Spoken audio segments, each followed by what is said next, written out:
Estamos aqui no segundo episódio do Perrengue Cast. Vai ter que acostumar com essa porra do nome. Esse eu tô mais experiente. Aquela foi o primeiro, agora o segundo. Eu sei. É o primeiro da frio na barriga em todo mundo, é natural. Agora acabou. Mas Perrengue Cast aqui hoje com um convidado especial, só pra vocês entenderem, é pra gente contar de fato os insucessos, porque contar sucesso é fácil, né? É legal, né? Gostou, todo mundo gosta. E ninguém gosta de falar as merda na vida. Os caras já nascem pronto, todo mundo já nasce rico, nasce casado com uma mulher bonita, mas quando a mulher era feia, ninguém conta, né? Cabelo duro, que não tinha dinheiro pra fazer chapinha, fazer escova. O carro velho que quebrava sem bateria, os caras não querem contar. E aqui, Sérgio, a ideia é justo ao contrário. A gente sabe que é legal o teu case de sucesso, mas assim, os teus cabelos brancos pintados, loiros, né? Uma mistura, né, Gabriel? Tem história pra contar aqui, então Caju, não vem querer contar não, Caju. Pouquinho. Não vem querer contar não. Fala aí, Gabriel. Não, o Sérgio é um convidado especial aí pra gente hoje, no dia de hoje, porque tem uma trajetória grande aí de conhecimento no mercado. A gente tá junto aí na missão há muito tempo. E conheço alguns perrengues, mas outros não, e eu quero saber hoje, né? Ao vivo? Aqui hoje, ao vivo. Aqui. Quero saber ao vivo o que tá acontecendo, o que vai acontecer. E qual a mensagem que a gente vai tirar de tudo isso. Porque, de novo, vou repetir, porque é meu segundo programa. Eu tô pegando a manha do negócio ainda, mas agora eu tô mais experiente, certo? Mas não tenha dúvida. Não, mas ó, o que ele contou já de perrengue aqui nos bastidores... Já devia estar gravando. Já devia estar gravando. Devia tá gravando. Não podia gravar. Bem-vindo, Sérgio. Quem é o Sérgio? Obrigado. Conta pra gente antes da gente começar já na Maravilha. porradaria. Bom, obrigado aí pelo convite, trocar uma ideia, sempre é bom, né? Descontrair um pouco, dividir experiências. Mas a minha história, ela é longa, né? Quer dizer, nós entramos no segmento de segurança quase que por acaso, né? A minha história é de uma multinacional, uma história de Philips, uma história longa, morando fora, no mundo de tecnologia, e nesse momento, morar fora do Brasil foi uma oportunidade porque eu visitei muitos lugares. Então, uma coisa interessante é conhecer a Ásia há 20, 30 anos atrás, que é uma coisa totalmente diferente que é hoje. Não existia Dubai, né? Não existia Dubai. Não existia Emirados, não existia nada. Né? Era só Iraque. Para quem conhece China, Shenzhen era um local que não tinha metrô, não tinha asfalto quase, tinha um hotel. E já eram os primeiros perrengues, né? E já eram os primeiros perrengues e era onde tudo estava começando, onde o mundo estava se modificando. Né? E o que aconteceu? A minha experiência de vida realmente é numa multinacional, na Philips, uma senhora empresa, onde a gente aprendeu muita coisa. Eu costumo dizer que era a escola de vida, né? A gente teve a oportunidade de conhecer vários países, mas a minha virada de página foi o retorno para o Brasil. Aí realmente começaram alguns perrengues. Sem cartão corporativo, né? Sem cartão corporativo, sem classe executiva. Coincidentemente, muito próximo ao nosso atual presidente, que ele estava chegando na presidência do Brasil na época. Então, quer dizer, você imagina o que estava acontecendo na época. Vira-volta. E aí, realmente, eu saí do mundo corporativo, de uma multinacional, voltando para o Brasil e, de repente, caí fora da organização por uma série de situações bastante curiosas. Talvez, devagarzinho, uma hora eu conte mais sobre essa história, mas eu me vi fora de uma multinacional e iniciando um business no dia seguinte que eu saí de uma multinacional.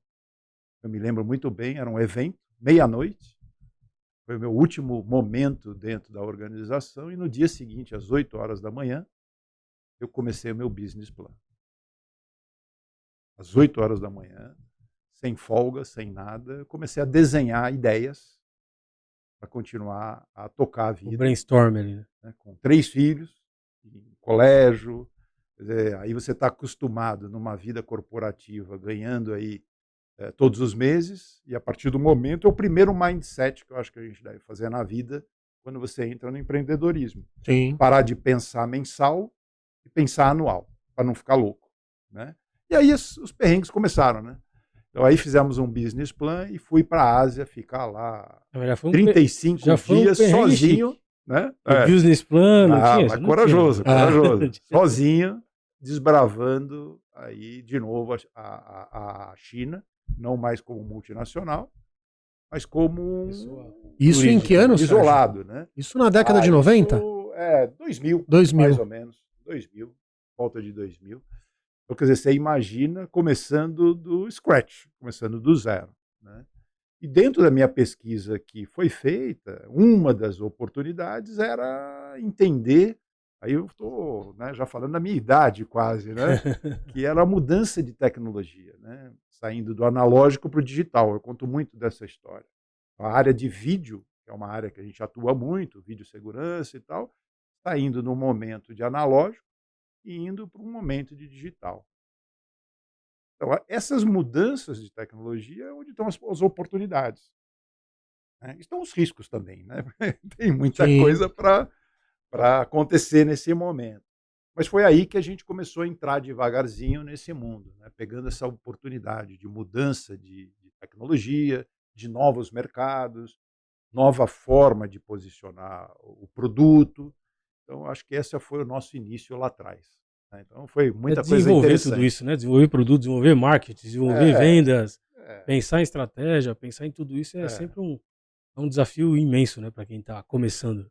E lembrando sempre, né, o nosso país querido, maravilhoso, sem criticar, as barreiras que nós temos são muito específicas, né? O Brasil sempre foi um país complexo para se atuar, né? Isso não é novidade para nenhum de nós, né?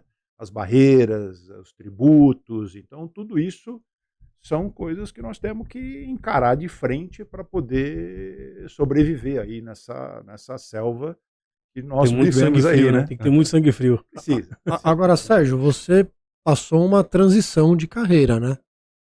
Ser executivo na Philips, viajar diversos países, um baita de um salário, o glamour, né, de você, né, responder globalmente para uma empresa tão renomada, e aí você tem a virada de chave do executivo para o empreendedor.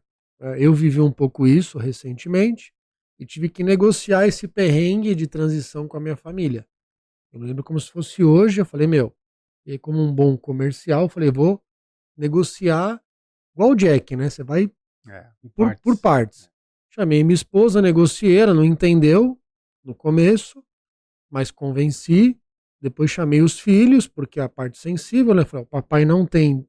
Eu ia sempre para Disney em fevereiro com todos eles para comemorar o aniversário da minha pititica. Falei, o ano que vem a primeira coisa que não tem é a Disney. Já é um primeiro corte abrupto de cultura, né? Falar, a gente vai viajar pra praia, não vai pra Disney. E eles não entenderam, depois eu consegui vender o meu sonho e todos eles compraram o sonho junto comigo. Como é que foi esse seu momento de perrengue, né?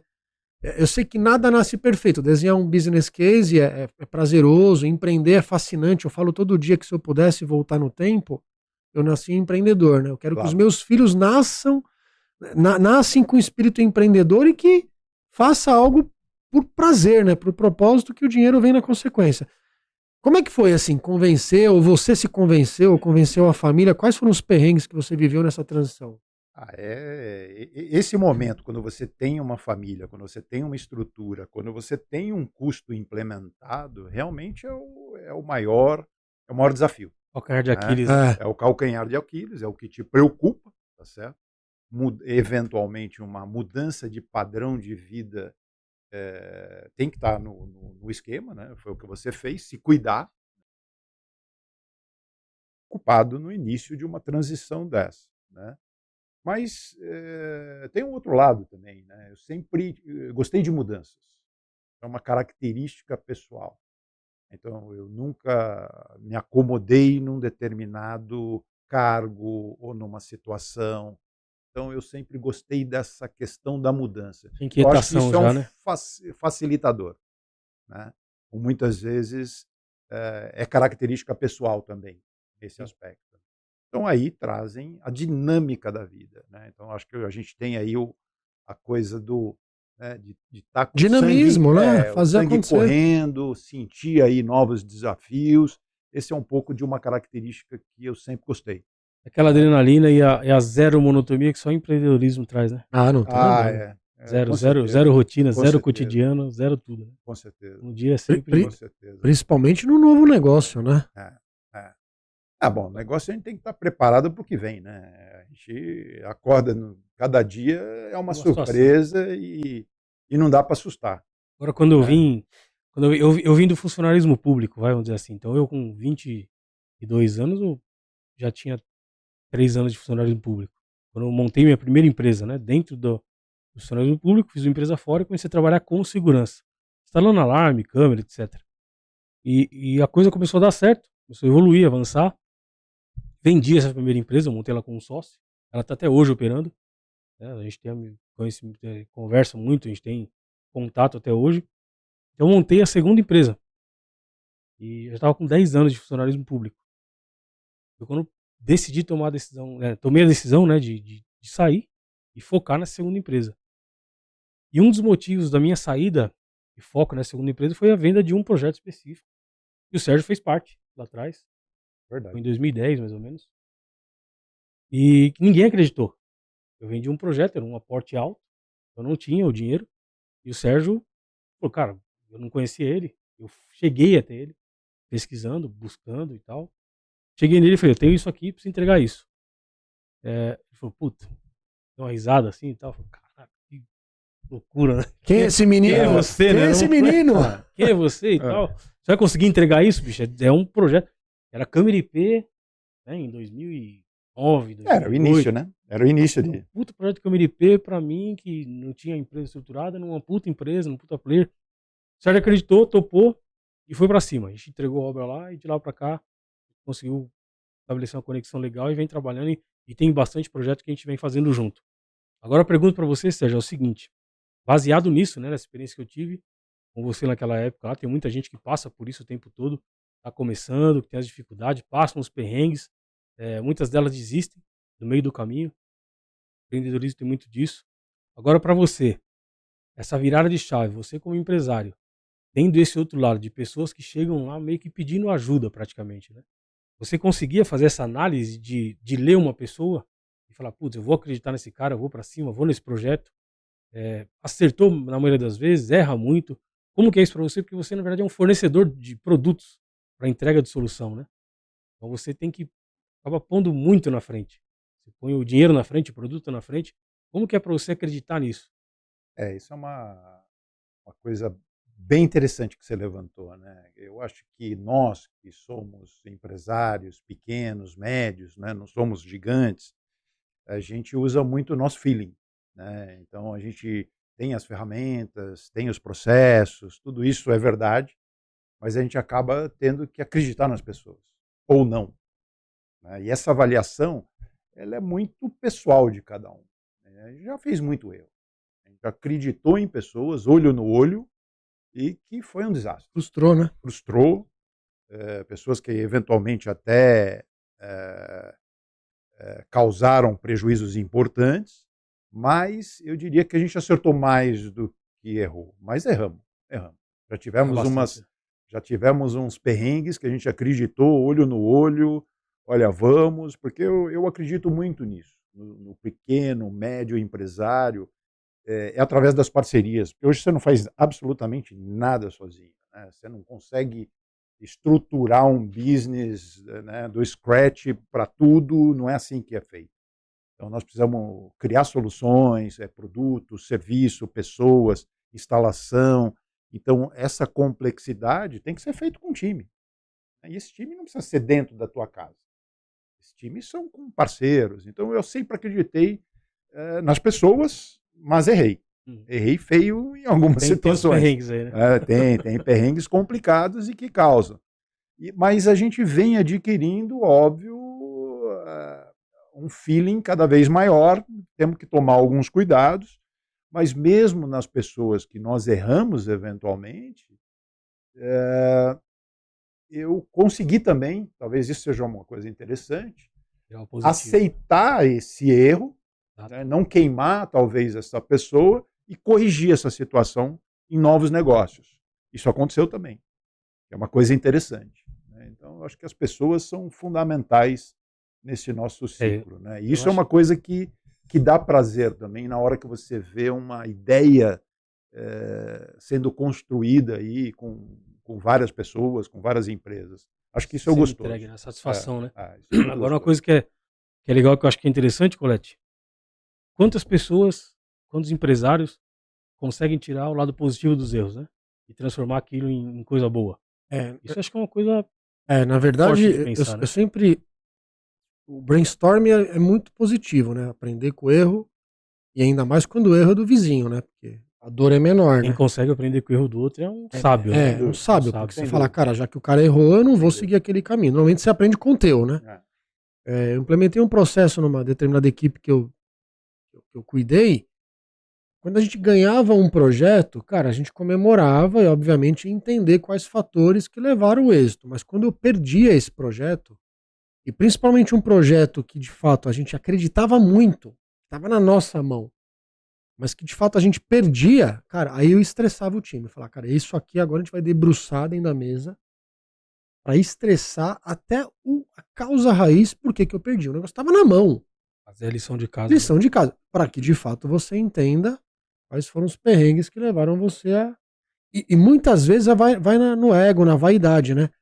O time que já achou que ganha campeonato, puta, eu tô concorrendo com aquele player, puta, meu, olha a minha estrutura, meu tamanho, olha a tecnologia que eu tô colocando. Cara, quem é esse cara aí? Eu vivo isso até hoje no meu principal negócio. Puta, meu. Cara, você aprender a dimensionar que você não é um vencedor sempre. Cara, eu brinco que nem o Barcelona vence tudo, né? Na época do auge, ele também perdeu o campeonato. Chegou na final, perdeu, e aí perde. Mas é muito foda isso, cara. Você aprender a ter humildade, né? Acho que saber que nem sempre você vai vencer o jogo. Tem que estar preparado nessa perda, né? Aprender com erro. Não pode se derrotar, né? Sim. Você tem aquele momento do impacto, mas tem que respirar fundo Agora, Sérgio, se levantar. eu venho do mercado de terceirização, né? Gabriel, tanto você, muito mais tecnologia. Eu ainda venho de um modelo transacional, né? Da parte humana para a parte tecnológica. Mas eu ainda vejo nesse mundo tão tecnológico ainda um retrocesso muito grande na parte de segurança. Pode ser quaisquer verticais, indústria, condomínio, a gente vê ainda muito a parte humana, muito a questão ainda que o brasileiro, ele acredita ainda que o cara falando bom dia, boa tarde ou boa noite ainda funciona, etc e tal, né? Qual a tua ótica nessa linha, né? A gente vê um mundo altamente estruturado em tecnologia, o Brasil ainda é muito distante. Mas quando a gente fala em segurança, eu vejo, puta, cara, as margens ano contra ano tende a diminuir. Não tem jeito. O mercado é altamente competitivo. Eu não vejo outra alternativa você não investir em tecnologia para retrofitar um contrato. Mas a gente já vê ainda as empresas, os empresários ainda passando perrengue, sufoco, o dinheiro está caro, o cliente aprendeu a comprar, o mercado é altamente competitivo e esse cara, na minha opinião, é o que eu falo todo dia nas minhas redes sociais. Esse cara já morreu, só esqueceram de convidar ele pro velório dele, de tão caótico que é na minha situação. Cara, como é que você vê isso? E você, veterano, com uma visão de grandes corporações, empreendedor, cara, como é que a gente muda isso? Porque você é provedor de soluções no mercado de segurança. Bom, de novo, né? Nós somos a jabuticaba do mundo em alguns aspectos. Tá certo? É muito louco. Eu tive, de novo, né? Voltando um pouquinho, eu tive a oportunidade de trabalhar numa multinacional e conhecer vários países. Não estou dizendo que nós somos piores, mas nós temos um problema muito complexo no Brasil, que eu falo que talvez seja o pior perrengue de todos, que é a nossa carga tributária caótica, que destrói os nossos negócios. E que o gringo não entende, né? Destrói o valor dos negócios. E a gente tenta conviver com esse câncer, porque é um câncer que nós temos, né? Tentando achar culpa ou no nosso produto ou nas pessoas, mas na realidade é um câncer que leva valor dos negócios para um lugar que destrói valor. Então essa é a minha visão muito dura da realidade. E se voltar a 2000, nós estamos em 2023, eu acreditava que em 20 anos a gente teria superado isso. E você chegar hoje, Até pior, eu tenho minhas dúvidas e talvez a gente venha piorar essa situação. Então, quando você fala em pessoas, pô, vamos treinar melhor as pessoas, custa dinheiro. Vamos trazer pessoas mais capacitadas, custa dinheiro. E onde vai parar o dinheiro do business? Entre a venda e o custo. Tem um pedaço aí, estão levando Uma vala, né? e usando isso muito mal usado. Isso está na indústria, isso está no serviço, isso está em todo lugar. Isso é um câncer da nossa nação. Se a gente não encarar isso, né, quem somos nós? Nós somos pequenos, estamos tentando sobreviver, né? Fazer o dia seguinte, chegar no nosso resultado.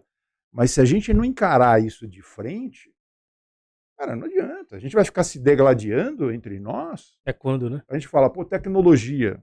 O que é a nossa tecnologia? Eu tive a experiência de ir para a Ásia para selecionar uma empresa para usar produtos da nossa empresa, que a gente ia visitar. Eu conto essa história, as pessoas ficam meio assustadas. O dormitório das empresas. Por quê? Porque na época não existia processos de qualidade, não existia tecnologia, não adiantava olhar o laboratório do cara. Então a gente queria ver se tinham condições humanas de produzir um produto. Eu tive essa experiência de viver isso.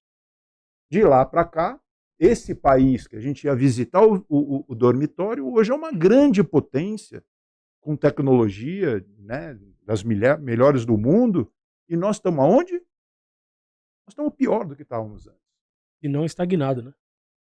Entendeu? Então essa é uma reflexão de que cada um de nós temos que fazer, porque alguma coisa está muito errada. Esse é o maior perrengue que nós vivemos. Não quero ser fatalista, né? A ideia nossa não era essa. A ideia é justamente essa. Não adianta a gente querer olhar outra coisa. Onde está o mal? Onde está o mal? Né? Qual o câncer que tem que ser retirado do organismo para que esse organismo venha a evoluir?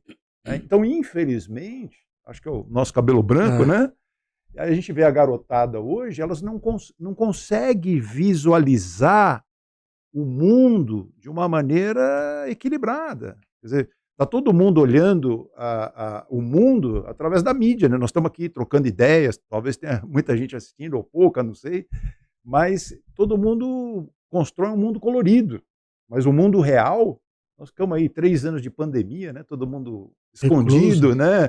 Todo mundo na sua caixinha, perdendo a oportunidade de comparar países, comparar civilizações, comparar diferenças. A gente vê tudo por uma mídia que muitas vezes está bastante distorcida. Sim. Né? Eu acho que esse é o grande perrengue das empresas.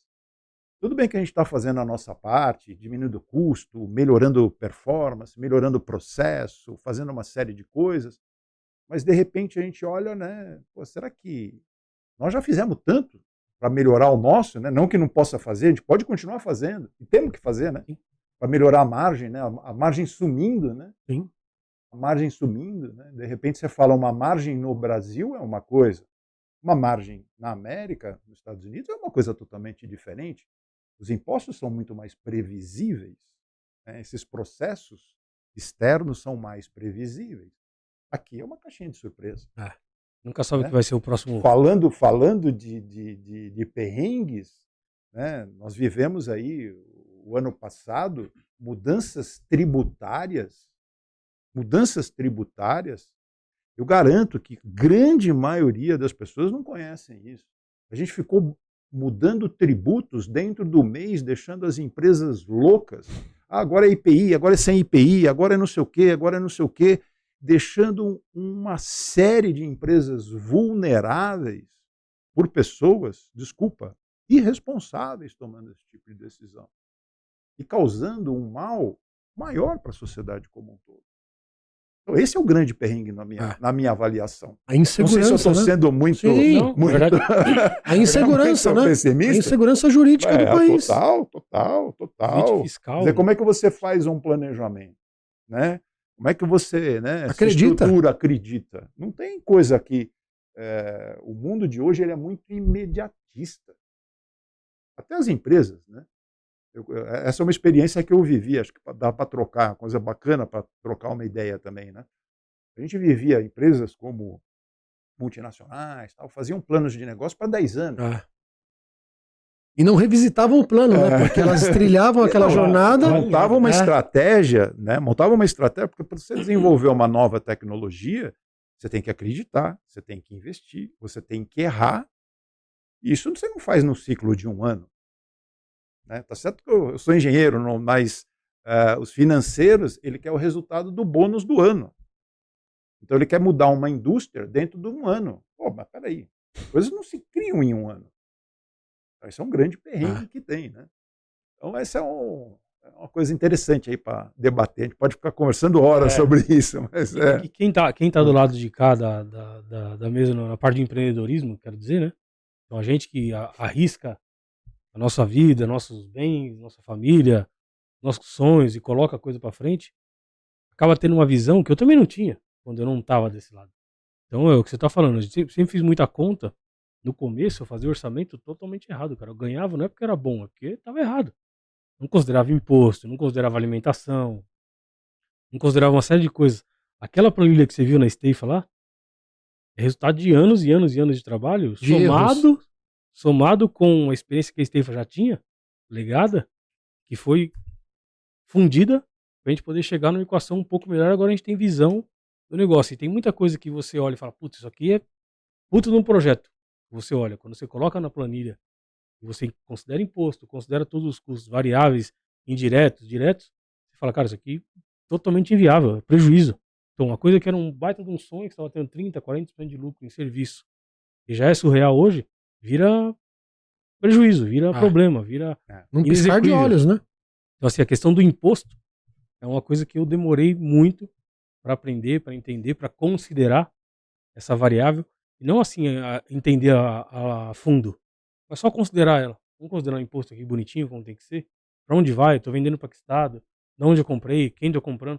Tudo isso é coisa que é complexo. Isso dificulta muito. E aí você começa a ter que contratar uma pessoa para cuidar disso. E aí aumenta o custo, você contrata um outro escritório. Você começa a aumentar custo dentro da cadeia toda. Isso chega no cliente e você não consegue entregar, né? Aí o pequeno e médio, ele vai sofrer muito mais, porque ele não vai conseguir avaliar tudo isso, ter tudo isso de uma maneira como uma grande corporação tem. Aí nós temos um país que é o nosso, né? Você tem ainda grandes empresas, muito consolidadas, e o pequeno médio, que é quem está fazendo a roda girar, no desespero, aí, no perrengue, para tentar sobreviver. É muito complexo. É muito. Agora, existe uma oportunidade única nesse país. Isso nós sabemos. É um país maravilhoso numa série de aspectos. Mas a gente precisaria querer encarar.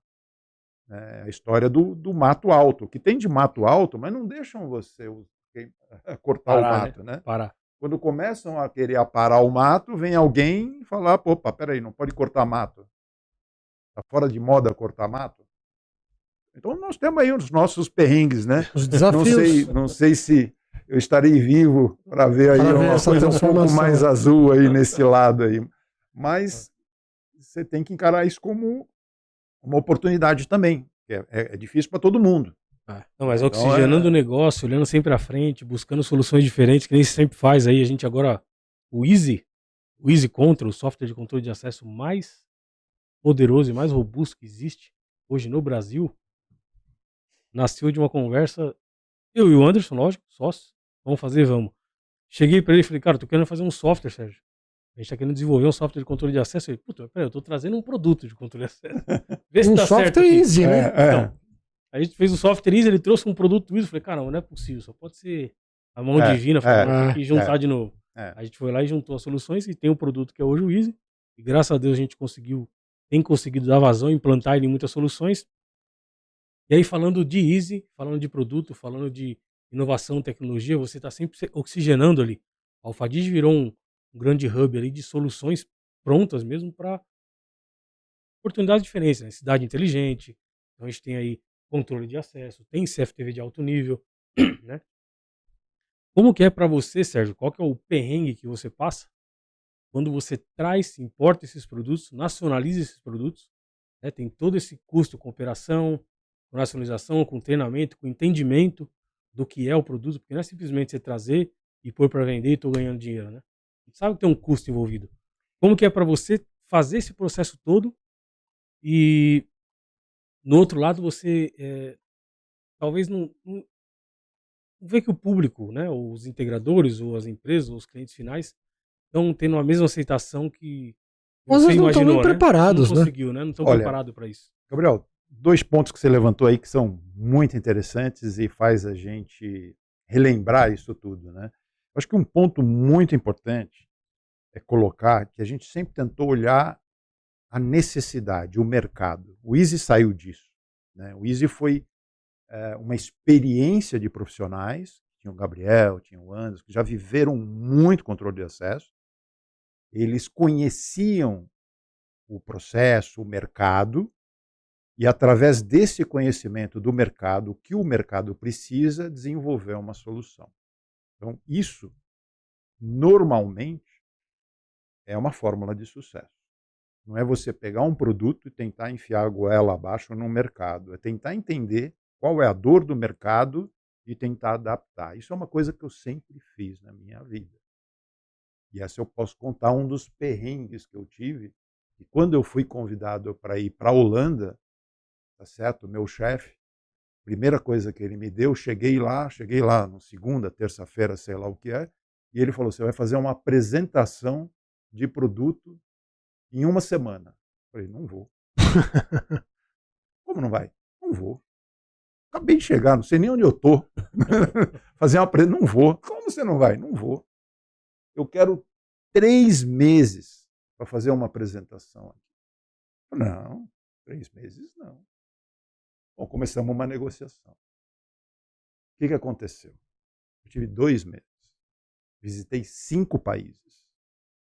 Ele topou tudo. Aonde eu fui? Eu fui dentro dos mercados. Eu fui visitar o mercado. Na época a gente estava em coisa que a gente chamava Small Domestic Appliances, aparelhos domésticos. Eu cheguei a visitar a cozinha, o mercado, quem vendia, a empresa, a própria empresa que fazia a venda. Então, nós fomos entender o contexto para ver o que nós precisávamos fazer de plano. Então, isso nós sempre fizemos. Tentar entender o mercado, para ver, mesmo que seja importar, porque hoje nós temos pouco, mas adaptar uma realidade nacional. Entender o que o mercado precisa e tentar esse trabalho já é difícil, através dessa customização. Tá? Então, esse é um primeiro ponto que eu acho que é fundamental. Só comprar e vender é muito difícil. Hoje nós estamos aí na parte de, vamos falar, inteligência artificial, que é um exemplo interessante, a parte de placas, leitura de placas. Hoje o Brasil da leitura de placa, 3, 4, 5, 6 placas diferentes no Brasil. Exatamente, é isso que eu ia falar. O Brasil tem uma placa refletiva, não refletiva, placa antiga, placa nova. Como é que você pega um produto lá de fora e põe aqui para rodar? Põe aqui e fala, roda aí. Você vai ter que treinar esse produto, você vai ter que customizar. Isso é um exemplo. Né? O próprio facial também é um exemplo. Você tem características, você tem que vir treinando. Então, tudo isso você tem que estar no teu plano de negócio. Radar, né? Agora, fora isso, as dificuldades, né? Quando você trabalha de importação, como regras para você reduzir custo, né? São regras complexas. Às vezes você vai produzir numa zona franca, que você tem algumas vantagens, mas você tem desvantagens. Eu lembro também, eu tenho que remontar, né? Falando de perrengue, né? Esses dias eu estava vendo um cara falando de uma montagem da motocicleta, né? Mas eu falo para vocês da época que televisão tinha tubo ou cinescópio. Então tinha uma empresa que era líder de mercado, que era a minha empresa, ela fazia vidro aqui em Capuava, fazia componentes aqui no ABC. Aí montava o cinescópio em São José dos Campos. Aí mandava o cinescópio, para quem não sabe, é um negócio desse tamanho. Aí você transportava um cinescópio para o meio da selva em Manaus. Botava dentro de uma caixa, que era a televisão, enorme, pegava aquele troço e trazia mais não sei quantos quilômetros entre navio, rodoviário, para chegar aqui aqui De em volta. São Paulo. Vai explicar isso para um holandês. Ele falou, vocês são loucos? Vocês são loucos? Até hoje a gente faz isso. Até hoje a gente Para faz fugir isso. da Por quê? Porque tem um incentivo. do incentivo. Sai de Vai São estar dentro da Paulo, regra do jogo. vai para o Espírito Santo, volta para São Paulo. Por quê? A gente fica fazendo isso. E o que é isso? É custo que está sendo jogado em algum lugar. E fora os pedágios que a gente está pagando, né? Porque paga imposto aqui, paga imposto ali. É a história do custo desnecessário. Se nós, em algum momento, tiver um pouco de clarividência e ver que na hora que a gente pegar esse custo, que é o custo que não serve para nada, e transformar isso em valor, nós seremos o melhor país Do mundo. do mundo. Por isso que eu volto na minha coisa inicial, que esse é o nosso câncer. E muita gente vive dessa brincadeira de criar dificuldades. Né? Não vou falar para outras coisas, mas elas vivem dessa Sim. criação de dificuldades. Para vender a facilidade.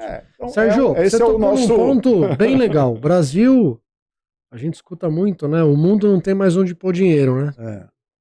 Estados Unidos saturado, a Europa com esse momento instável, a Ásia com todo o conflito entre Ocidente e Oriente, a bola da vez é o Brasil, um país transcontinental onde a gente tem problema de infraestrutura, de segurança, de saúde, de alimentação, de tudo. Um país maravilhoso e que tem espaço para tudo ser investido aqui. Eu queria escutar um pouquinho da sua opinião no que tange à juventude. Eu sou pai de jovens, a juventude imediatista, a geração mimimi, a geração que já nasce com o celular na mão, né? E aí a gente vê um mundo em transformação depois de tudo que a gente passou. Esse mundo nasceu na tecnologia já, e a gente tem um mundo old school ainda nesse movimento aí. Eu tenho uma visão sobre tudo isso, né? Eu acredito que a experiência do veterano, junto com a agilidade do jovem, talvez é um modelo ideal em alguns mercados. Como é que você vê isso, né? Essa juventude despreparada que acha que sabe, altamente tecnológica e essa transformação toda. Geração mimimi, que não pode gritar, não pode falar. Eu sou na época que o Pelezinho era o Pelezinho e o orelhudo era o orelhudo e agora o mundo tá chato pra caralho, essa porra virou uma merda. Eu não sou dessa época, então não posso falar. Então, como é que você vê essa mudança toda? Essa é uma área complexa. Né? Por mais que a gente faça reflexões, eu já tive as minhas visões, mas cada dia eu estou tentando entender mais. Né? É muito difícil de entender. Eu tento me atualizar, né? Redes sociais, entender o que está acontecendo, tentar ouvir muitas vezes o jovem de uma certa maneira. Eu sempre fui uma certa... tenho 3 filhos. Né? Sempre fui um pouco, talvez, linha dura, no sentido de mostrar para eles que, através de muito esforço, né, que precisa chegar lá. Né? Então, assim foi a minha vida. Eu nunca tive nada, caiu do céu. Né? E eu não sei se eu tenho uma visão clara, não. Né? Principalmente nesses últimos tempos, eu me assustei muito com o que a gente vê e com o que as pessoas pensam. Porque às vezes para nós é tão óbvio, tão claro qual é o caminho, e você vê as pessoas adotando um outro caminho. E eu não consigo entender. E eu já fiz bate-papo, vamos sair para tomar uma cerveja, eu quero te entender um pouco mais profundamente, porque você pensa dessa maneira. Eu não sei se eu tenho essa resposta. Se você tem, talvez uma hora eu quero ouvir. Eu tenho muita dificuldade. Né? Porque quando a gente tenta ouvir e as decisões que estão sendo tomadas, cara, mas isso vai parar ali, cara. Não tem como. Não tem como ser diferente. Mas as pessoas acreditam numa coisa misteriosa que, para mim, é muito surpresa. Eu não tenho ainda essa... Tô atrás de tentar entender. Eu, pai também de adolescentes, né? Pô, e as discussões... Sei que você ia falar que é pai de pet. Também. Essas discussões vêm à tona constantemente, né? Eu, talvez um cara muito mais descolado, mais mais pra frente e tal, mas ainda conservador nesse aspecto. A minha esposa muito conservadora. Eu falo, gente, esse mundo... Eu vejo o jovem imediatista, né, ele quer ser o CEO ontem, ele não está preocupado em trilhar a jornada, mas eu vejo que com esse avanço todo da tecnologia, por um lado, no nosso mercado a gente vê que ainda é aquém, mas, cara, essa juventude, ela tá vivendo algo que ainda não existiu. Não é um sonho. Então, Tá vivendo, eu acho que esse é o grande problema que a gente vive hoje. Esse é o maior perrengue hoje dessa mudança das gerações, de forma muito acelerada, né? Chat GPT, onde que isso tudo vai parar? Né? Será que as relações interpessoais elas vão existir através só de tecnologia? Eu sou da época do correio elegante, cara, que você tinha que escrever uma cartinha para mandar para namoradinha na época da escola, da festa junina. Porra, hoje, com essa revolução, onde você não precisa mais, eu me lembro, 8 meses atrás, eu falava com o Lucas, que é meu sócio aqui no Prime Video, no Bootcamp, eu falava, cara, eu quero fazer um curso de copy. Hoje você vai no chat GPT, a copy vem pronta em milésimos de segundo. Não. Então, cara, esses perrengues todos que a gente passa, ou você se adequa a esse mundo transformador, ou a gente vive ainda nessa redoma do conservadorismo e, cara, esse negócio, a conta não vai fechar lá na frente, eu vou ficar aqui. E aí?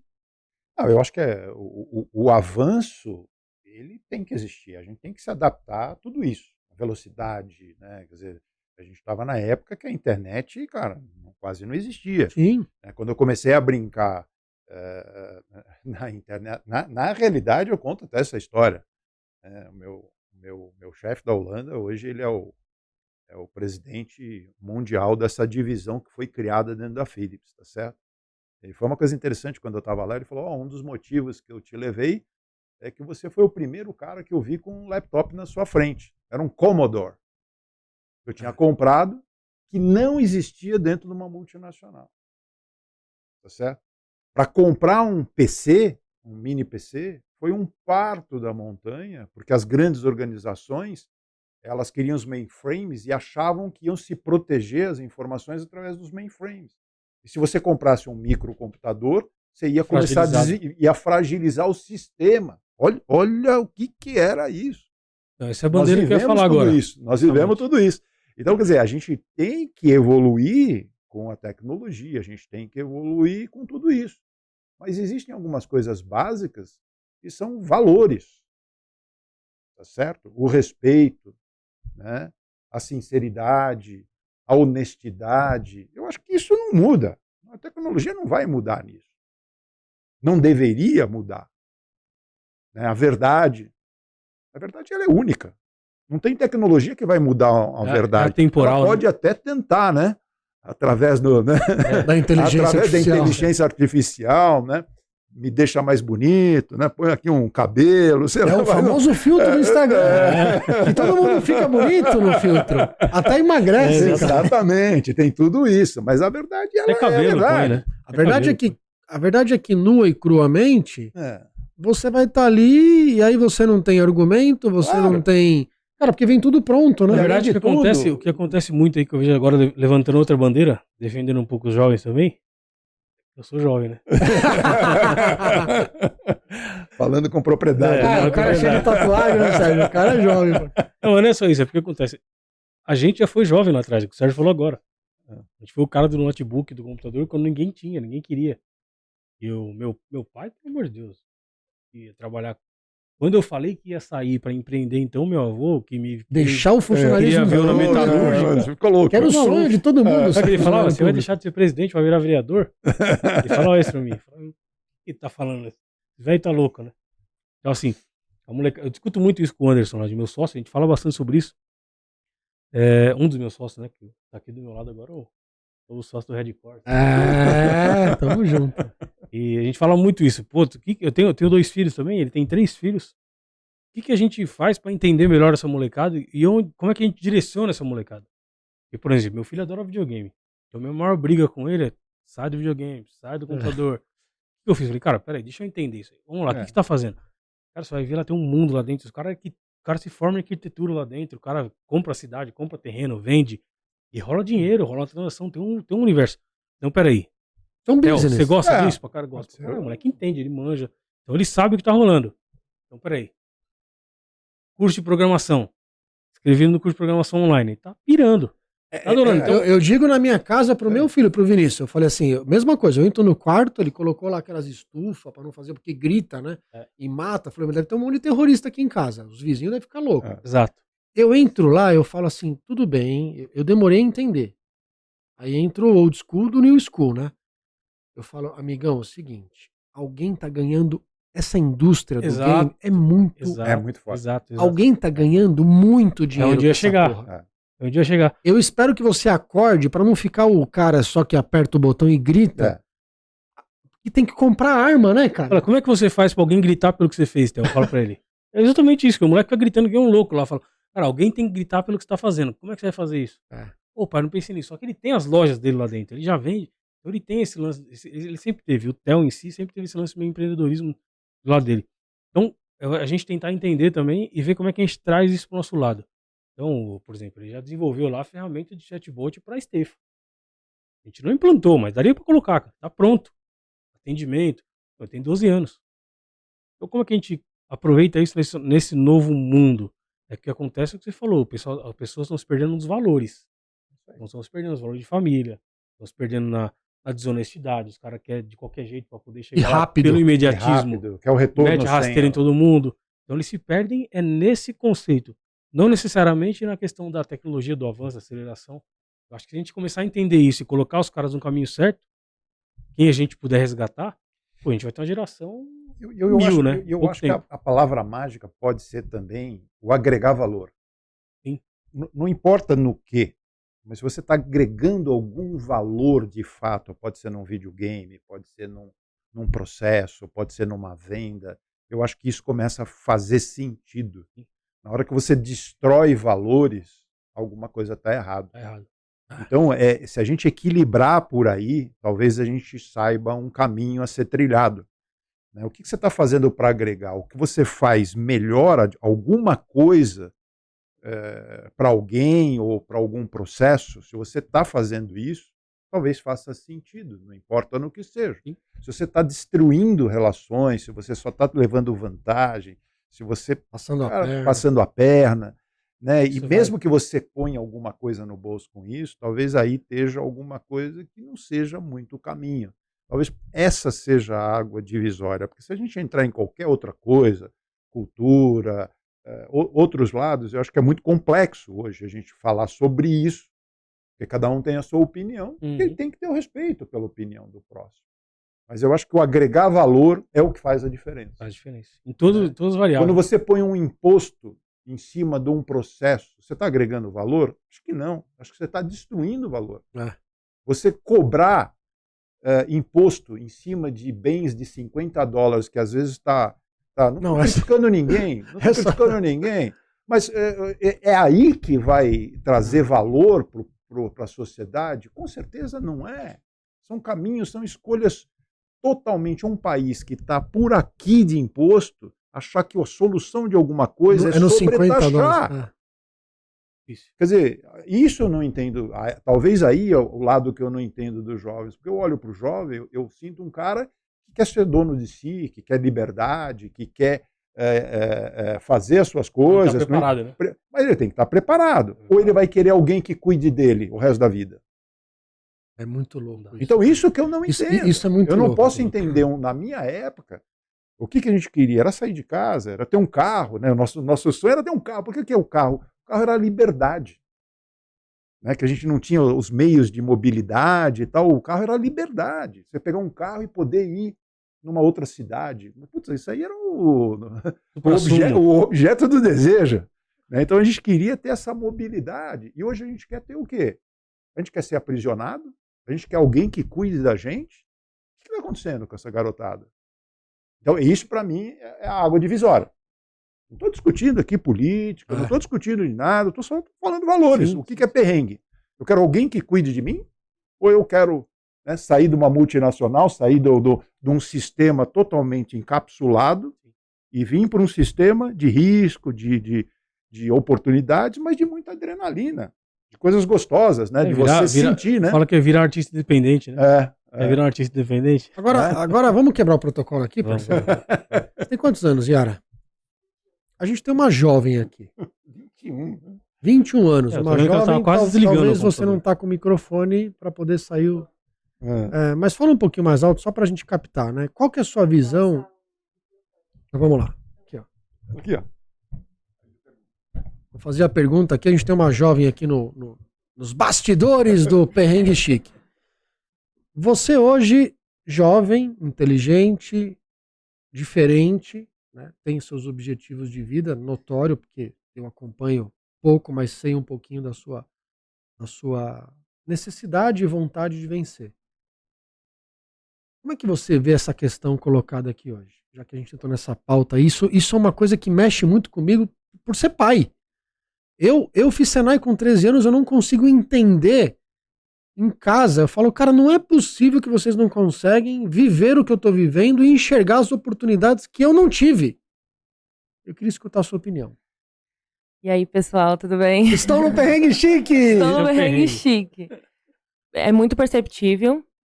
Eu sou de 2001, então eu peguei um pouquinho ainda da época que a tecnologia não estava tão avançada, não estava em alta, né? Então, na minha época, quando eu nasci, eu não tinha o celular, né? A minha infância, ela foi uma infância de verdade. Então, eu brinquei na rua, ralei o joelho, caí de bicicleta. Mas eu tenho uma irmã de 10 anos e desde que ela nasceu, ela ficou totalmente ligada à tela de celular, à tecnologia, né? E é muito diferente, porque hoje eu consigo olhar, assim, ter uma visão afora, assim, fora da caixinha. Eu consigo perceber detalhes que a minha irmã já não percebe. Ela não consegue aproveitar, ela não tem essa visão. E não é culpa, né, dela. Eu vejo que não é culpa desses jovens. Eles nasceram nesse meio e o meio que eles conhecem é assim. Então, eles não têm a percepção do que não é assim. E para eles tá tudo bem, eles vão se acostumando e se adaptando conforme... Uma nova realidade, né? Exatamente, eles não têm tipo, não, realmente a vida ela não era assim, todo mundo vivia de forma diferente, não era todo mundo desse tipo. Eles não têm essa visão. É a vida deles. Eles só têm essa visão que eles conhecem. Então, não é culpa deles, talvez seja culpa de nós que vínhamos antes e de não abrir a janela para eles ou de, tipo, não dar esse basta, né? Não tentar separar. Eles acabaram mergulhando nesse mundo e ficou por assim. A gente simplesmente seguiu a vida. Olha aí, tá vendo? É, Que muito baita louco. resposta de uma Obrigado, jovem. Yara. Uma realmente jovem que tá nesse estúdio, né? Muito Não eu, interessante. Cara, mas pra você ver, né? Eu vou quebrar o protocolo de novo, eu preciso atender essa ligação. cara. Vai lá. Vai lá. É o copo cheio, é o copo meio vazio, meio cheio, né? Eu acho assim, né? Olhando a ótica do que você colocou. Eu acho que nós, né? Eu tenho 40, vou fazer 46. Eu já fiz, não sei, eu sou ruim de idade. Eu me preocupo muito, Sérgio, com essa transformação, aonde que tudo isso vai parar, né? Eu tenho uma filha de 10 anos. E que eu olho assim, né? Muitas vezes eu questionei a minha esposa. Eu falei, tem uma fase dessa juventude que é inutilizável, na minha opinião. Deveria não existir. Reconstrói tudo de novo. É muito louco isso. E eu sou um cara muito pra frente. Eu falo, gente, não é possível. Essa fase aqui, dessa idade até essa daqui, pra mim, não deveria existir. Reconstrói essa galera. Mas hoje eu vejo, né, e escutando você, né? A pessoa nasceu nesse mundo. Né? Você fala assim pro meu filho, puta, eu sou da época do seletor, da época do Bombril para pegar o celular. Ele fala assim, cara, o problema é teu, eu já nasci pronto. Graças a Deus que a minha geração é clicar em frações de milésimos de segundo, o Netflix tá funcionando. Pô, você tinha que ir na Blockbuster alugar fita. Só que talvez a experiência, né, em que a gente viu todas essas transformações e a velocidade que a gente está propenso a ver as mudanças e participar da mudança, essa juventude não tem. Se você falar para a juventude, tá, o chat GPT, qual que é o próximo nível? Ele está esperando. Talvez a nossa geração, ela tá à frente do tempo no seguinte sentido. Eu já estou preocupado, cara, com o que vai acontecer? Qual é o próximo nível dessa tecnologia da inteligência artificial? Porque, cara, a gente é empreendedor. Então, quer dizer, vai deixar de existir um monte de gente e eu vou ter que contratar um monte de robô? Cara, se eu tiver que fazer isso, eu preciso me preparar para essa mudança abrupta. É muito louco. Na minha opinião, eu falo, cara, o meu maior perrengue hoje é entender o avanço de tudo isso para eu me antecipar para ver o que eu vou ter que fazer. O interessante que acabou de ser falado, e talvez aí é um ponto de atenção, é as pessoas viverem num mundo que está sendo construído, que não é o real. Talvez aí é a maior atenção. A tecnologia não é a culpada só disso. Nós, é que a gente veio da época que a gente tinha que ralar mesmo, né? Que tinha que buscar, Do tinha que BIP, a época do enfrentar. BIP. Não quer dizer que a gente é melhor ou pior, mas talvez quando você pegou aquilo mais acomodado, parece que tudo vai ser resolvido para você. E a gente sabe que não é isso. Sabe que essas tecnologias estão chegando e nós vamos ter que superá-las, ou viver com elas, ou saber o que fazer com elas. E talvez a nova geração está um pouco meio acomodada, achando que esse mundo é desta maneira. Quer dizer, nós vivemos, muita gente viveu 3 anos aí, 2, 3 anos enclausurado, assistindo um único tubo na sua mente. O que aconteceu na mente das pessoas nesse momento? Aconteceu muita coisa séria. Nós vivemos anos difíceis aí.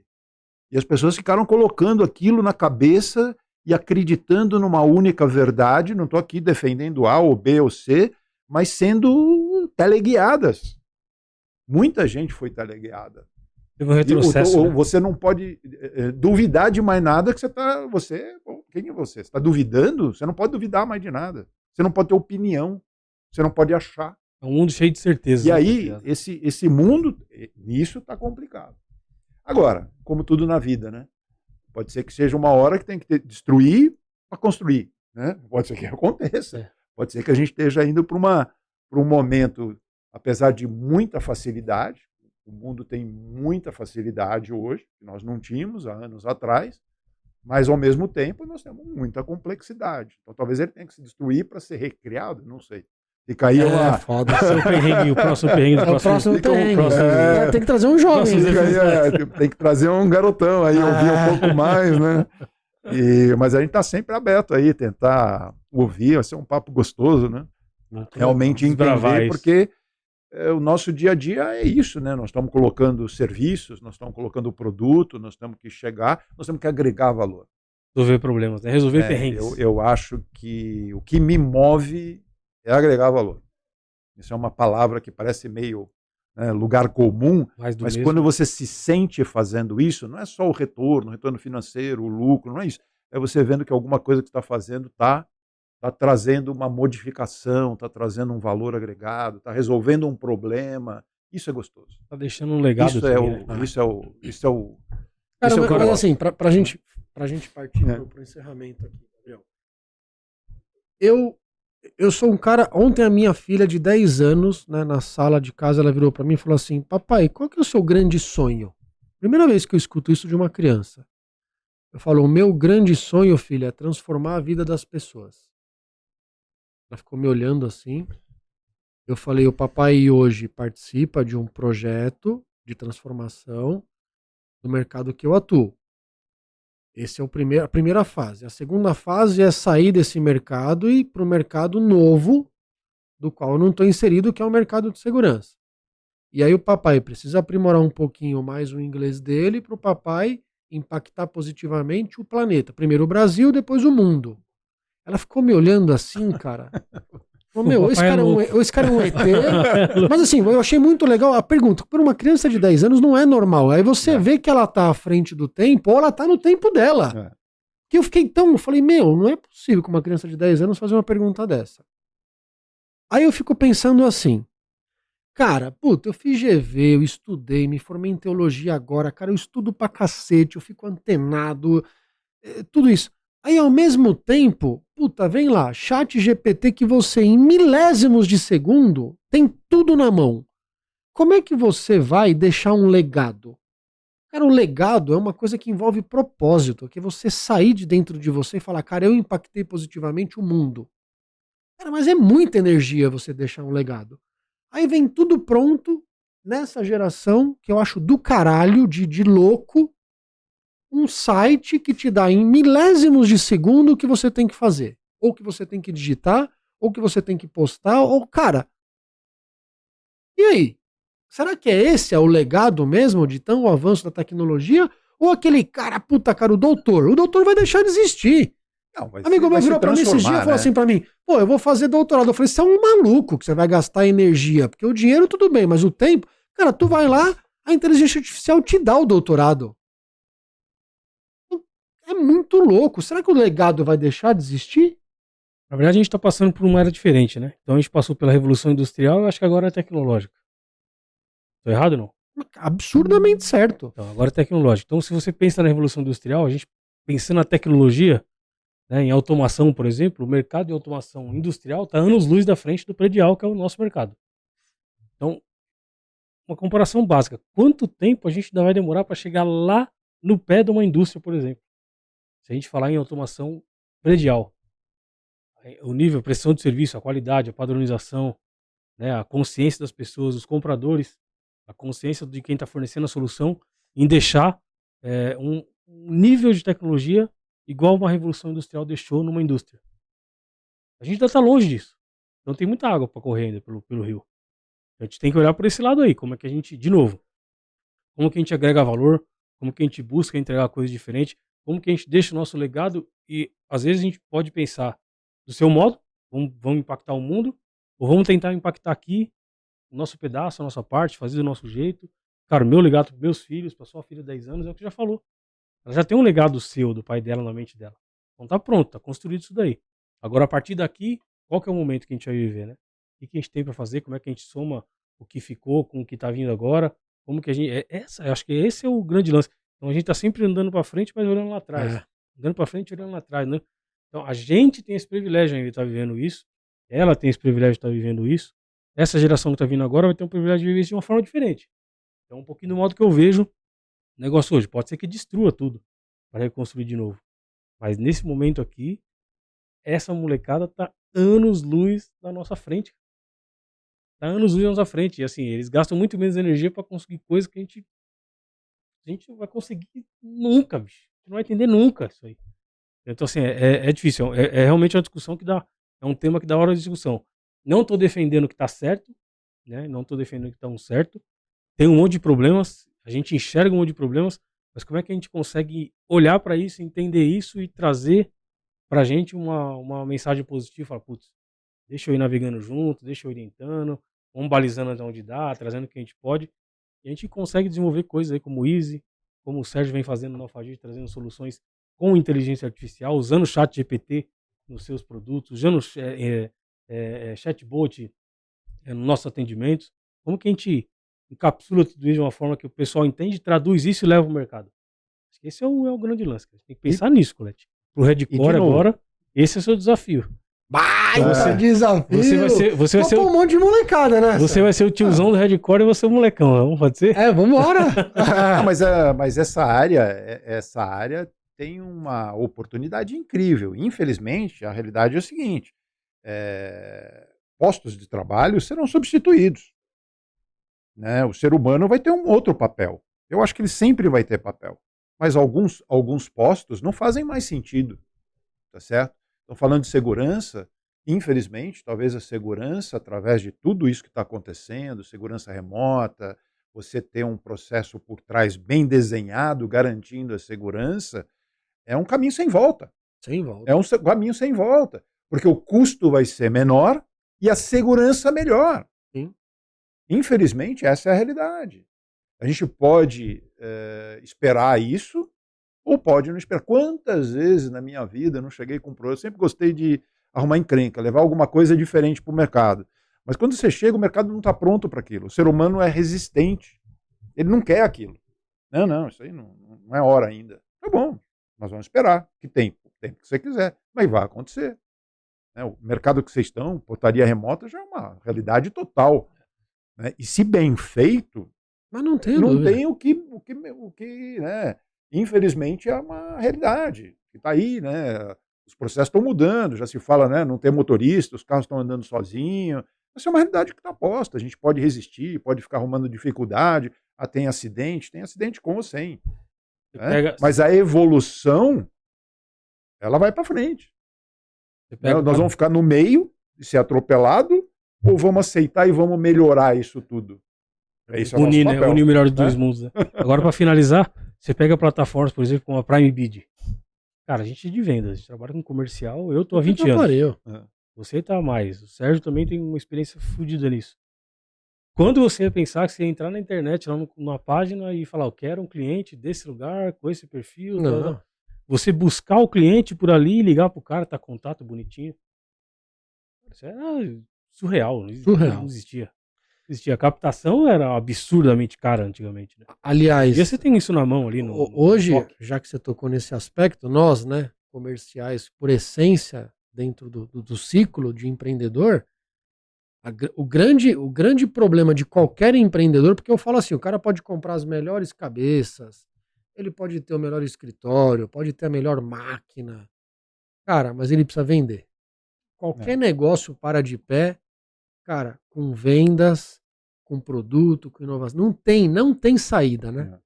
Então, cara, aí eu bato o pé e falo, cara, você pode contratar quem for, mas se a empresa não tiver ciclo de vendas, não tiver oxigênio, e é vendas, cara, não adianta. A área mais importante da empresa é vendas e ponto final. Agora, vendas é a única profissão que existe, eu costumo falar. Agora, todo mundo é vendedor. Para finalizar o nosso programa e o tradicional mensagem do convidado. Do Sérgio. Não, parabéns para vocês, muito gostoso trocar ideias. Passou voando, hein? Isso Passou voando. Deu mais de muito uma hora, gostoso deu esse mais de momento, uma hora. né? A gente não ficar só focado. Já venceu o programa do Neves, né? Não, passou o time, né? Passou? Então, muito gostoso trocar essa ideia. Tá atento, antenado, né? Experiências.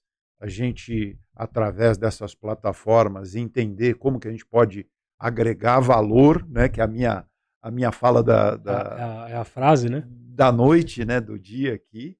E eu acho que isso pode fazer a diferença. Né? Então, obrigado aí, parabéns para vocês aí. Espero muito sucesso no programa de vocês.